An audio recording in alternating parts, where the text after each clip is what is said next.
NFL Live with Adam Schefter. Schefter, what do we know about Malik Neighbors' knee injury? Hannah, Malik Neighbors does, in fact, have a torn ACL. An MRI this morning confirmed that Neighbors will be lost for the remainder of the season. Went down on this play yesterday against the Los Angeles Chargers. You saw him grab the knee in pain. You saw how uncomfortable he was. No surprise that it's a torn ACL. He now will begin to focus on 2026. Earlier in the same game, the Chargers had their Pro Bowl left tackle, Joe Alt, carted off the field. He had tests done. The initial tests were a high ankle sprain. He's getting a second opinion, but Alt actually wanted to come back in the game yesterday. That's encouraging, and it may not be a long-term injury for him. Meanwhile, Lamar Jackson left Sunday's game against the Kansas City Chiefs due to a hamstring injury. Moments ago, the Ravens head coach John Harbaugh said that Lamar could not have come back into the game yesterday, even if the game was closer, which leads you to believe that his status for Sunday's game against the Houston Texans is very much in question. And one player whose status no longer is in question is Nnamdi Madubuike, the Ravens Pro Bowl defensive tackle, has a neck injury. John Harbaugh said today he is now out for the season. The Ravens have been bracing to lose him. They placed him on injured reserve on Saturday, and Harbaugh confirmed a short time ago that Madubuike will not play again in 2025, which is yet the latest blow to a Ravens team that already has had more than its fair share of injuries. Yeah, about half a dozen defensive starters you see. Mina's expression there. Mina Kimes is with us, Dan Orlovsky, and the men in blue here. Different shades. Yeah. Jason McCourty and Field Yates. But let's start with Lamar there. Dan, in addition to all of these other injuries, I know you're there in Miami where you're calling the game tonight. How concerned are you about this Lamar news?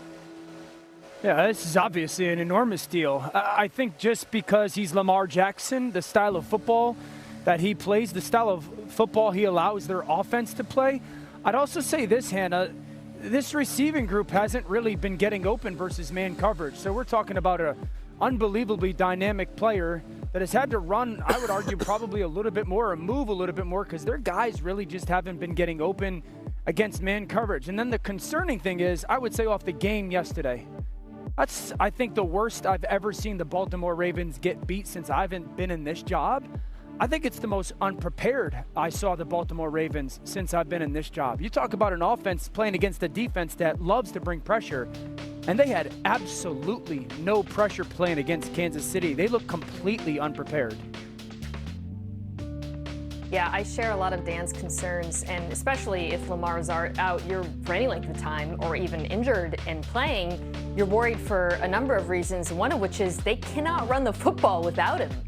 When this team runs the ball, taking out Lamar carries, they are 30th league-wide in success rate. This is a team where the backs were third last year, led, of course, by Derrick Henry. There's a litany of reasons for that. Some of it is the run blocking. I think the absence of Patrick Ricard is sneaky big in this regard.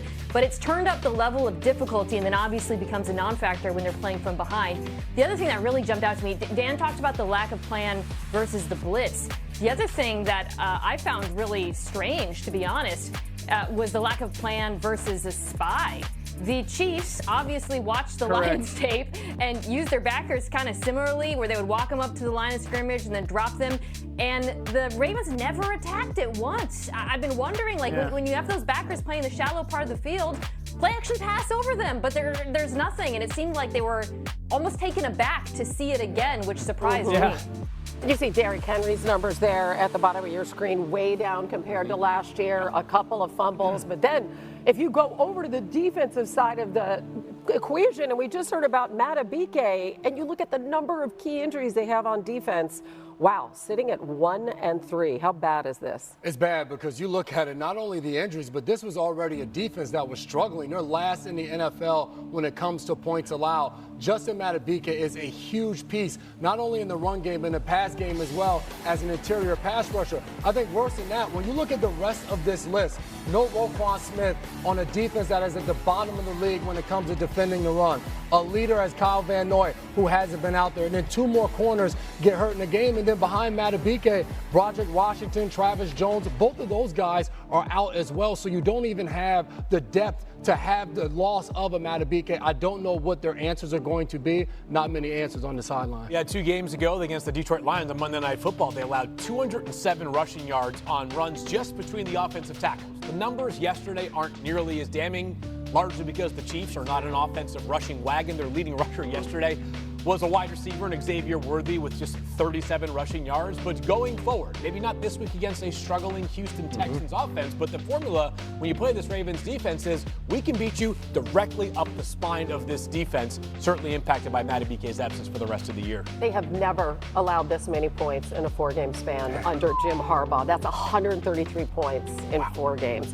All right, so Ravens host the Texans, we know, coming up. But let's go to that Chiefs resurgent offense.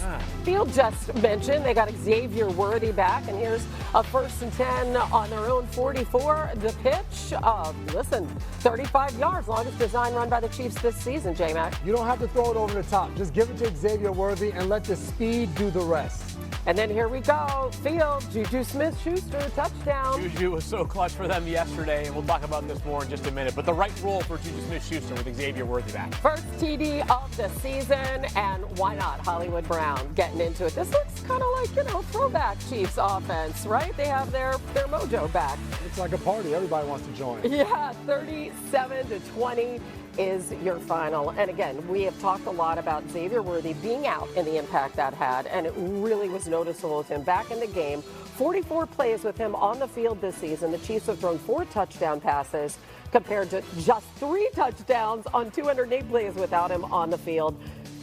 Our field said it moments ago. He led the Chiefs in both rushing and receiving yards. So how different did the offense look with him back? It's a 1-game sample size. I'm not sure the Chiefs' offensive woes are entirely fixed, but I do think it's very clear that what Xavier Worthy's presence allows the rest of the Chiefs' offense to do is settle into roles that they are better equipped at. When you have Tyquan Thornton and Juju Smith-Schuster as your number 2 and number 3 wide receivers, which has been the case for the Chiefs for basically the past 3 weeks, that to me is not a recipe for a high-powered offensive attack.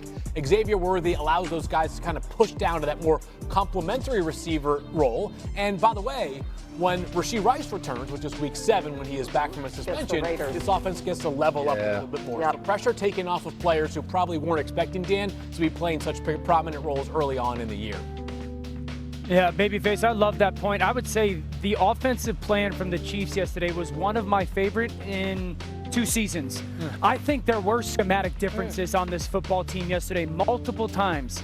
6 offensive linemen on the field. We've been begging for that multiple times, having Patrick underneath the center. This is stuff we haven't seen, 6 offensive linemen, and people might sit there and say it's only a 4 or 5 yard run.